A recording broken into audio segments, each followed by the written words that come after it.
Hi friends, welcome back to my channel. ನಾನಿವತ್ತು ಜವಳಿಕಾಯಿ ಪಲ್ಯ ಯಾವ ಥರ ಮಾಡಬೇಕಂತ ಸಿಂಪಲ್ಲಾಗಿ ಹೇಳ್ಕೊಡ್ತಿದ್ದೀನಿ. ಬನ್ನಿ ನೋಡೋಣ ಯಾವ ಥರ ಮಾಡಬೇಕಂತ. ಮೊದಲು ಒಂದು ಚಿಕ್ಕ ಲೋಟದಿಂದ ಶೇಂಗಾ ತೊಗೊಳ್ಳಿ. ಶೇಂಗಾನ ನೀಟಾಗಿ ಹುರ್ಕೊಂಡು ಪೌಡ್ರ್ ಮಾಡ್ಕೊಳ್ಳಿ. ನಂತರ ಜವಳಿಕಾಯಿನ ನೀಟಾಗಿ ಫ್ರೈ ಮಾಡ್ಕೊಳ್ಳಿ. ಫ್ರೈ ಮಾಡ್ಕೊಂಡ್ಮೇಲೆ ಒಂದು ಪ್ಯಾನ್ ಇಟ್ಕೊಳ್ಳಿ. ಪ್ಯಾನಲ್ಲಿ ಬಿಸಿ ಆದಮೇಲೆ ಸ್ವಲ್ಪ ಎಣ್ಣೆ ಸೇರಿಸಿ. ನಾನು ಇಲ್ಲಿ ಮೀಡಿಯಮ್ ಸೈಜ್ ಟೊಮೊಟೊ 3 ಟೊಮೊಟೊ 2 ಈರುಳ್ಳಿ ಕಟ್ ಮಾಡ್ಕೊಂಡಿದ್ದೀನಿ. ಈರುಳ್ಳಿ ಫ್ರೈ ಆದಮೇಲೆ ಟೊಮೊಟೊನ ಸೇರಿಸಿ ಟೊಮೊಟೊ ನೀಟಾಗಿ ಫ್ರೈ ಮಾಡ್ಕೊಳ್ಳಿ.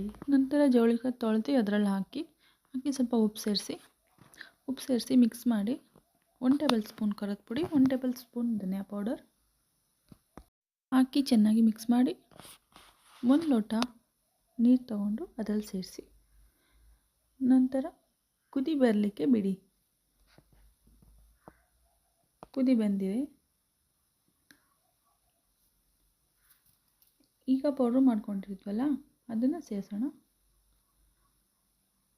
ಸೇರಿಸಿ ಮಿಕ್ಸ್ ಮಾಡಿ.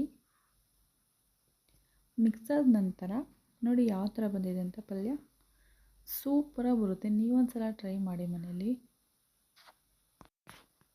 ಜವಳಿಕಾಯಿ ಪಲ್ಯ ರೊಟ್ಟಿ ಮೇಲೆ ಚಪಾತಿ ಮೇಲೆ ಸೂಪರಾಗಿರುತ್ತೆ. ನೀವೊಂದ್ಸಲ ಮನೆಯಲ್ಲಿ ಟ್ರೈ ಮಾಡಿ. ಯಾವ ಥರ ಇದೆ ಅಂತ ಲೈಕ್ ಮಾಡಿ, ಕಮೆಂಟ್ ಮಾಡಿ. ಈ ಒಂದು ರೆಸಿಪಿನ ಬೆಳಗ್ಗೆ ಆಫೀಸ್ ಹೋಗೋರು ಮತ್ತು ಕೆಲಸಕ್ಕೆ ಹೋಗೋರು, ಫಾಸ್ಟಾಗಿ ಟೈಮ್ ಇಲ್ಲ ಅನ್ನೋರು ಬೇಗ ಮಾಡ್ಕೋಬೋದು. ನೀವೊಂದ್ಸಲ ಮನೆಯಲ್ಲಿ ಟ್ರೈ ಮಾಡಿ. ಮತ್ತೊಂದು ರೆಸಿಪಿ ಜೊತೆ ಮತ್ತೆ ಸಿಗೋಣ. Thank you for watching.